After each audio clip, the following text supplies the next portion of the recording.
Bienvenue dans cette vidéo d'introduction au cours utiliser-internet.com, durant laquelle nous nous intéresserons à ce que représente l'Internet dans les services qu'il offre et dans les chiffres qui le caractérisent.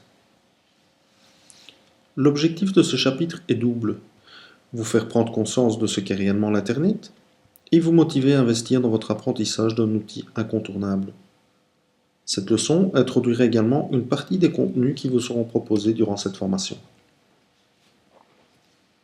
Voici une explication personnelle et volontairement simplifiée qui peut, pour ceux qui le souhaitent, être complétée par une définition plus technique, que vous retrouverez dans des liens complémentaires. Imaginez que partout sur la planète, tous les hommes parlent la même langue et soient capables de communiquer et de se comprendre. Quelle révolution! Irréaliste, pensez-vous. Et vous avez raison. Les hommes n'y parviendront probablement pas, mais pourtant Internet l'a fait. L'Internet est la concrétisation d'un langage informatique universel, plus exactement un protocole de communication, appelé TCP/IP, qui permet à tous les ordinateurs d'être reliés entre eux et de communiquer indépendamment de leur propre système de fonctionnement interne. Lorsque vous utilisez l'Internet, vous êtes relié à des millions d'ordinateurs et de serveurs. C'est le réseau. Vous devenez un élément de ce réseau, vous en êtes un composant. C'est sur les serveurs, des ordinateurs puissants qui restent connectés en permanence, qu'est déposée l'information sous toutes ses formes.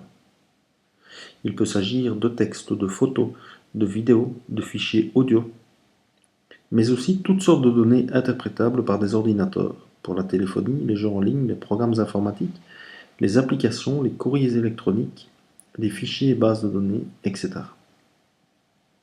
Le terme Internet a été formé de la combinaison des termes anglais Interconnected Networks, connexion de réseau. Il ne s'agit donc pas que de pages web ou de sites liés les uns aux autres par des liens hypertextes. Cette partie appelée le World Wide Web est seulement celle qui est visible au travers de votre navigateur Internet. C'est certainement celle qui est la plus connue et a permis à l'Internet de prendre l'ampleur qu'il a aujourd'hui. Dans l'histoire, Internet est un média récent, mais qui détrône et occupe déjà la place des médias les plus anciens. En synthèse, retenez qu'il s'agit d'un réseau numérique mondial. Nous étudierons plus en détail dans un chapitre ultérieur comment vous y accédez et la place que vous occupez dans ce réseau. Voici quelques caractéristiques étonnantes de cette récente invention qui a pris naissance fin des années 1960 dans le cadre d'un projet scientifique, mais qui n'a été exploité par les utilisateurs que nous sommes que depuis les années 1990. Internet est en croissance constante et exponentielle depuis sa création, et il ne connaît pas de limite en termes d'utilisateurs, de contenu ou d'ordinateurs. Le nombre d'internautes en 2010 est estimé à environ 2 milliards. Le nombre de pages indexées, c'est-à-dire référencées par les moteurs de recherche, le web visible, est d'environ 15 milliards de pages.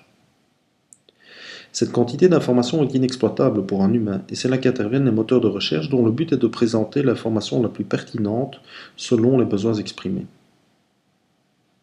L'Internet est vivant, et des contenus et services apparaissent alors que d'autres sont remplacés ou supprimés. C'est en Asie, contrairement à ce que la majorité d'entre nous aurait pu croire, que l'on retrouve le plus grand nombre d'utilisateurs, pratiquement 2 fois plus qu'en Europe, qui elle-même devance l'Amérique du Nord. La diversification des moyens d'accès, et notamment l'utilisation des téléphones mobiles, avec la notion d'Internet dans la poche, permettra d'augmenter encore très significativement le nombre d'utilisateurs, surtout pour les pays peu équipés d'ordinateurs, sur le continent africain par exemple.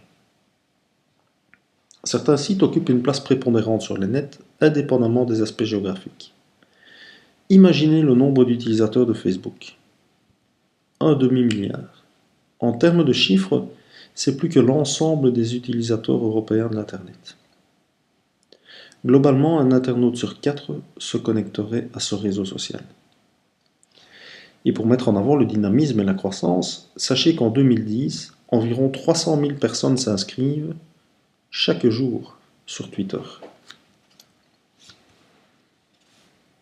Rendez-vous également compte que les nombreuses pages que vous consultez en français ne constituent qu'une très petite partie du web.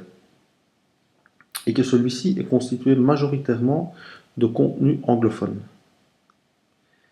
Même si la quantité d'informations francophones est conséquente, ne perdez pas de vue que si vous maîtrisez d'autres langues, vous aurez accès à des sources plus nombreuses encore, et vous pourrez bénéficier de l'avancée de certaines langues internationales, telles que l'anglais, pour des matières scientifiques ou technologiques par exemple.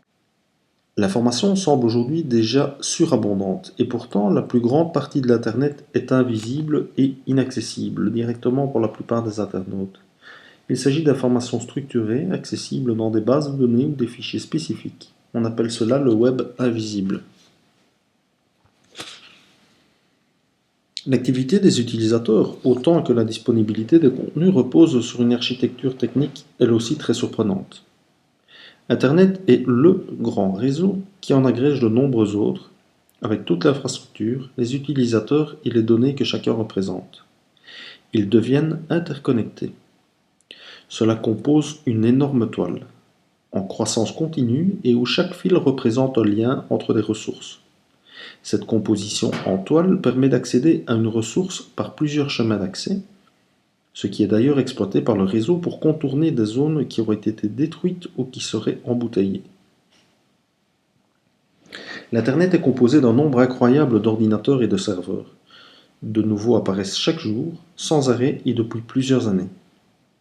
Internet repose sur la mise en commun de ces nombreux serveurs, c'est-à-dire des ordinateurs très puissants et capables de stocker et de mettre à disposition un grand nombre d'informations. À titre d'exemple, le géant de la recherche, Google, disposerait de 450 000 à 1 million de serveurs pour ses besoins propres. Pour connecter ces ressources entre elles, des liaisons sont nécessaires. Et là aussi, c'est impressionnant. Le sans-fil, la téléphonie, la télédistribution, la fibre optique, les satellites, des câbles qui traversent mers et océans, et bien d'autres techniques s'associent pour couvrir l'ensemble de la planète d'un réseau de communication gigantesque et international.